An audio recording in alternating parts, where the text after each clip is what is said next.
lives. This was done with due diligence, and the camps selected for targeting and their engagement will now be shown to you one by one. POJK के targets मैं आपको बताना चाहूँगी। सबसे पहले सवाई नाला camp Muzaffarabad, जो कि POJK के लाइन ऑफ कंट्रोल से 30 किलोमीटर दूर है। यह एक लश्कर तोयबा का ट्रेनिंग सेंटर था। 20 अक्टूबर 2024 सोनमर्ग, 24 अक्टूबर 24 गुलमर्ग, 22 अप्रैल 2025 पहलगाम, इन हमलों के आतंकियों ने यहीं से प्रशिक्षण लिया था। सैयदना बिलाल कैंप जफराबाद, यह एक जैश ए मोहम्मद का स्टेजिंग एरिया है। यह हथियार, विस्फोटक और जंगल सर्वाइवल ट्रेनिंग का केंद्र भी था। गुलपुर कैंप कोटली, यह LOC से 30 किलोमीटर दूर था। लश्कर तोयबा का बेस था, जो रजौरी पुंछ में सक्रिय था। 20 अप्रैल 2023 को पुंछ में और 9 जून 2024 को तीर्थ यात्रियों के बस हमले में यहीं से आतंकी को ट्रेन किया गया था।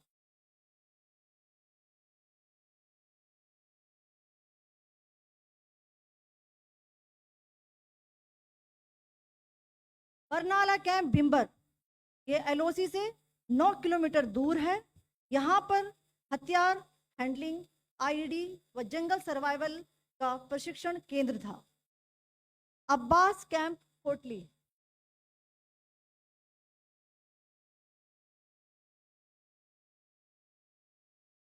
यह LOC से 13 किलोमीटर दूर है। लश्कर तोयबा का फिदाइन यहाँ तैयार होता था।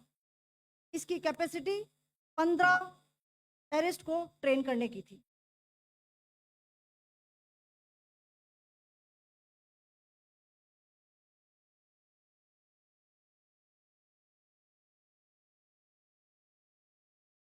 अब मैं पाकिस्तान के अंदर के टारगेट से अवगत कराना चाहूंगी। पहला, सर्जल कैंप सियालकोट, यह अंतर्राष्ट्रीय सीमा से 6 किलोमीटर की दूरी पर है, सांबा कटवा के सामने।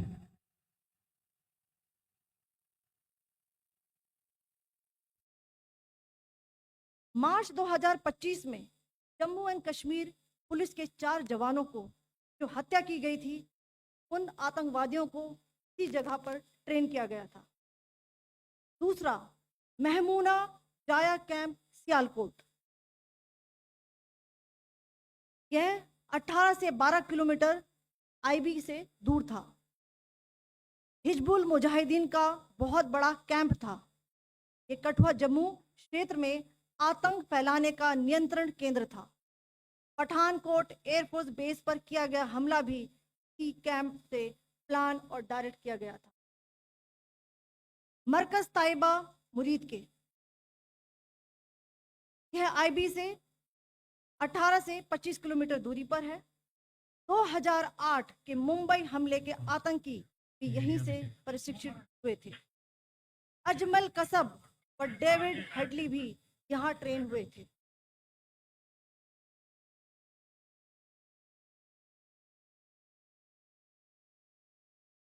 आगे दूसरा आया।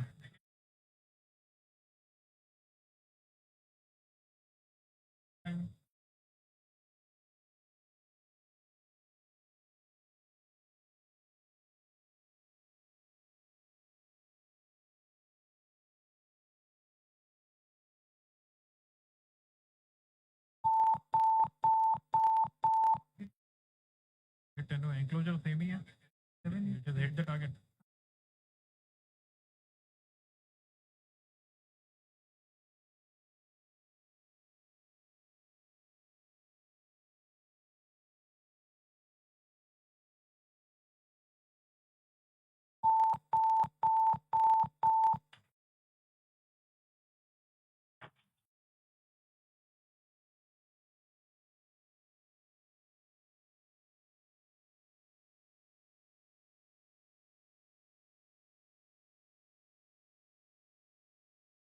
मरकज सुभान अल्लाह भावलपुर, ये इंटरनेशनल बाउंड्री से 100 किलोमीटर दूर है। जैश ए मोहम्मद का मुख्यालय था। यहाँ पर रिक्रूटमेंट, ट्रेनिंग व इंडोक्ट्रिनेशन का केंद्र भी था। शीर्ष आतंकी अक्सर यहाँ आते थे।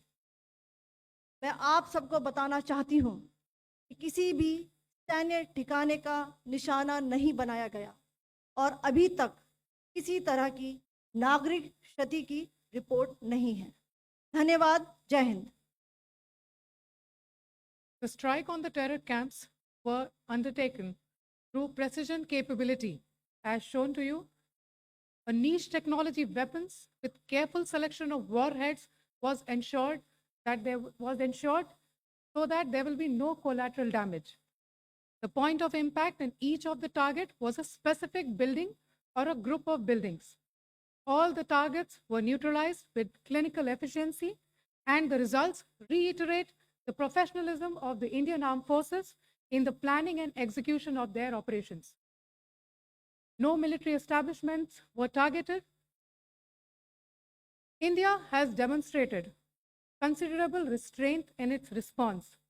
However, it must be said that the Indian Armed Forces are fully prepared to respond to Pakistani misadventures, if any, that will escalate this situation. Jai Hind, and thank you very much. Ladies and gentlemen, friends in the media, I ask your indulgence today in view of the fact that this is still an evolving situation. We will therefore not be able to take questions and answers today, but we will come back for more updates and more briefings shortly. Thank you all very much for joining us this morning. Thank you.